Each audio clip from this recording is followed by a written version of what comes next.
What's up, people? I'm Shaggy, the opinionated hippie, and this is I didn't even look to see what part this was, 24, I'm guessing, 25 of my reviewing and ranking King Gizzard and the Lizard Wizard studio albums in the order that they were released. We are almost caught up. On the next one, we actually reach where we are, which means I get a break for like a month before they drop another album. So this is their 25th, The Silver Chord. And this is a completely electronic synthesizer loops, drum machines, electronic drum kit, full-on electronic album. At times, it reminds me of, I'm going to make a lot of comparisons to other bands because it reminds me of a lot of other bands, but this is the first time I think I've ever said this about King Gizzard and the Lizard Wizard. It makes me actually want to go seek out those other bands because they commit to the bit a little more, where what King Gizzard does here is almost everything then falls into this very techno, dance, electronic, house, just boom, boom, boom, boom, boom, four on the floor, just dance beat. Where I think the bands that I hear a little like Black Moth, Super Rainbow at times. I hear a lot of Flaming Lips in some of these songs. One of the songs, the vocals, which I actually kind of like, remind me of Midnight Oil, just that sort of like righteous urgency. A couple of these songs have rap, have their attempts at rap, which I'm not familiar very much with the Australian hip hop scene, so I don't know how strong it is or what it's like. But the raps don't really work for me. Yeah, like I fully salute their attempt to always do something new and always like be relentlessly creative and exploratory and like never like rest on your laurels in any way. And 25 albums in, they've done that a lot and they have failed. They've never really failed. I think the albums that I don't like are because I just don't like those stylistic choices. And to be honest, to give away the game here, I listened to this a couple times when it came out. I really tried to get into it, but it is too techno, too electronic in a way that there's no warmth. I think of other bands who maybe function in the same like completely electronic realm, and of bands that I like that maybe they're like experimenting. I can't think of one off the top of my head, but it almost seems like there's always just some element of warmth or some element of like the vocal performance is not processed. So you have like this warm vocal, like something like Bjork, right? Which I don't think is an obvious comparison or not like a direct comparison, but Bjork has a lot of electronics in her music, but her voice just centers everything in Finlandish weirdness, but it centers it in a really warm way.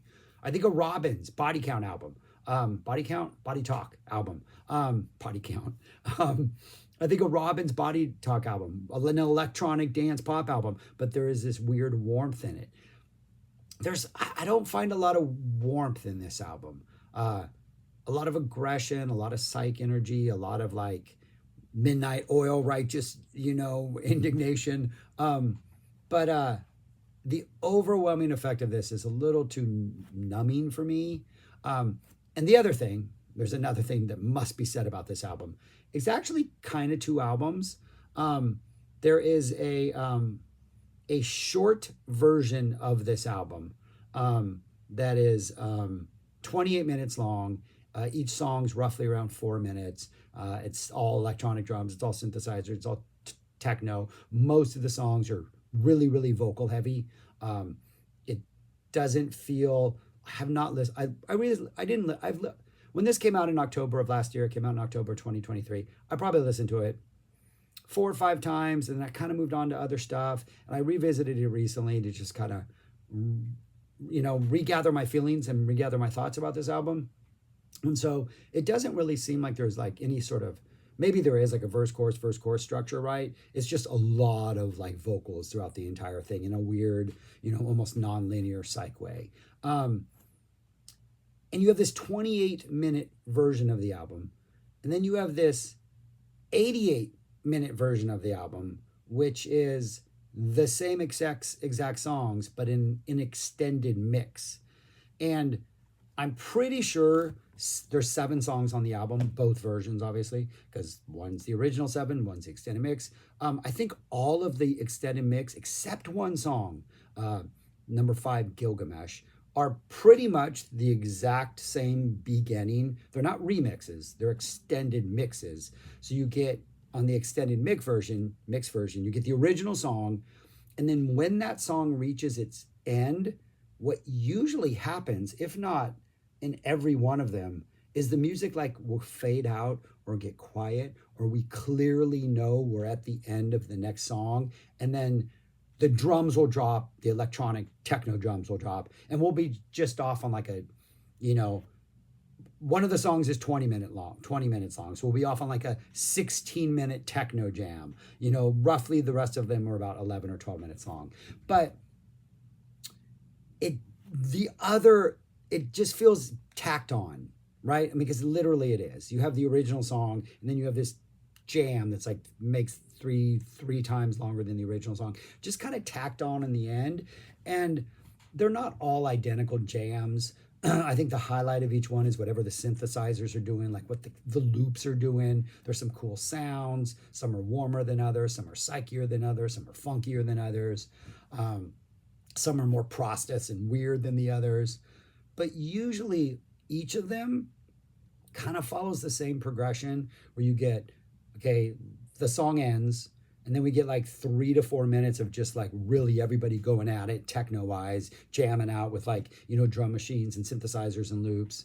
And then you'll get a new set of vocals, and then we'll go back into another jam, and then generally a new set of vocals at the end. And a lot of these follow that same format. Recently they uploaded a video of one of their concerts. I don't know where they're on tour now, but they played the Silver Chord, the title track from this album. And if you look at the cover of the album, you know, they're all at their instruments, their synths, their drum machines and all. For the live show, they have equipment like this, but they're all facing each other. So you have 3 people on this side and 3 people on this side, you know, and they're like facing each other as they're playing these instruments during the song. And visually it was kind of cool. And I imagine that during like the extended mix portion of this, I'm assuming they jam it out to some degree, that's cool to have them literally just vibing off each other as they're right in front of each other. But on the album, I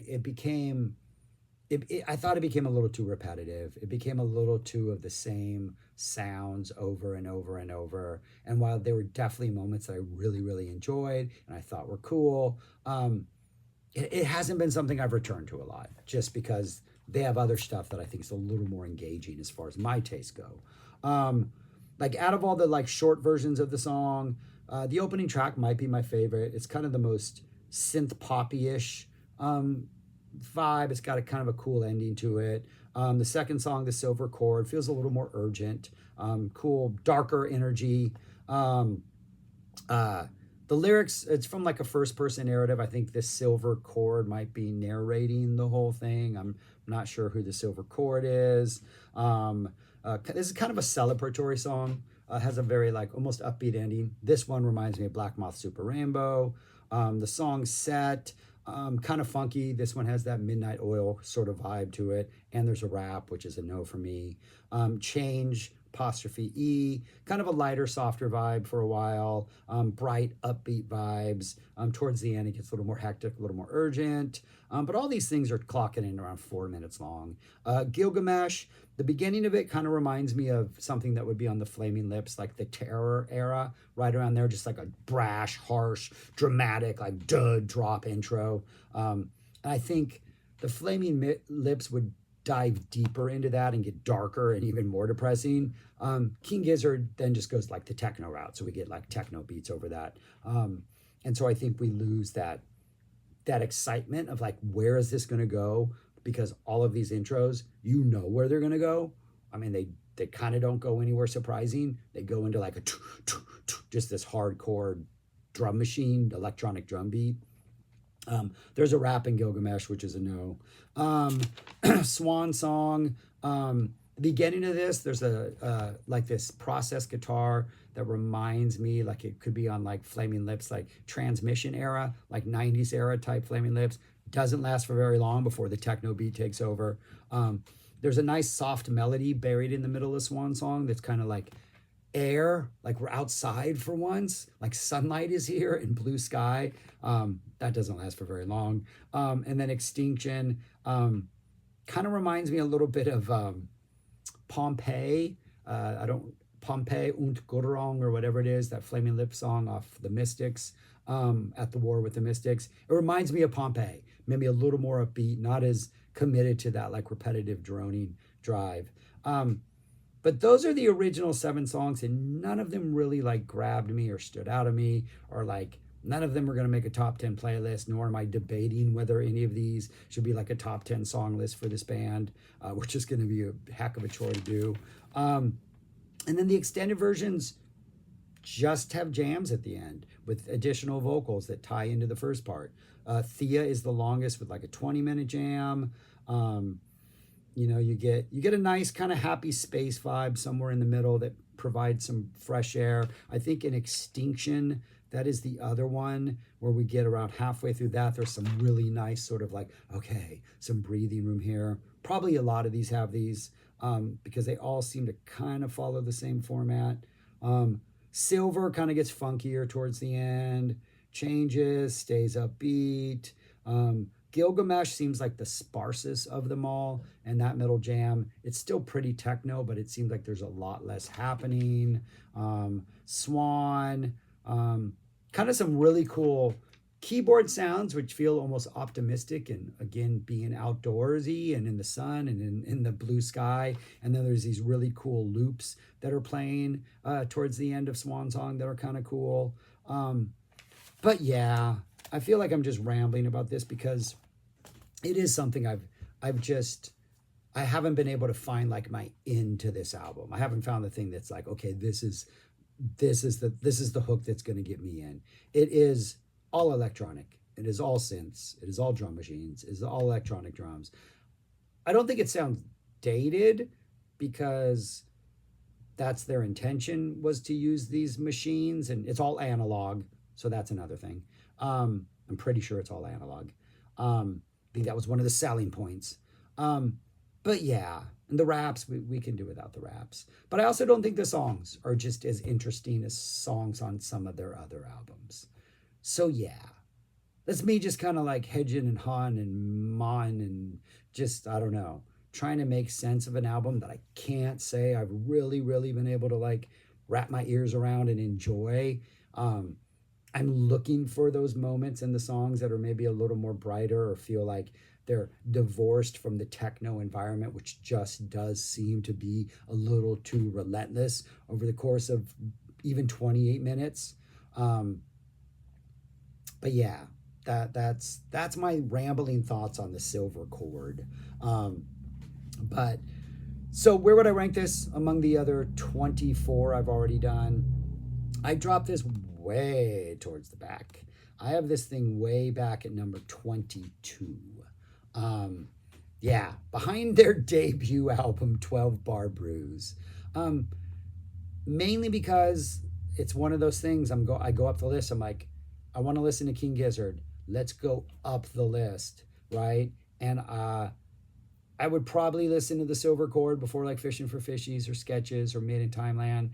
But I'm grabbing 12 Bar Brews before I get this one out. I'm not saying it's a bad album. I'm impressed with what they do. I'm impressed with their commitment to like give us 2 albums, 2 versions of pretty much the same song.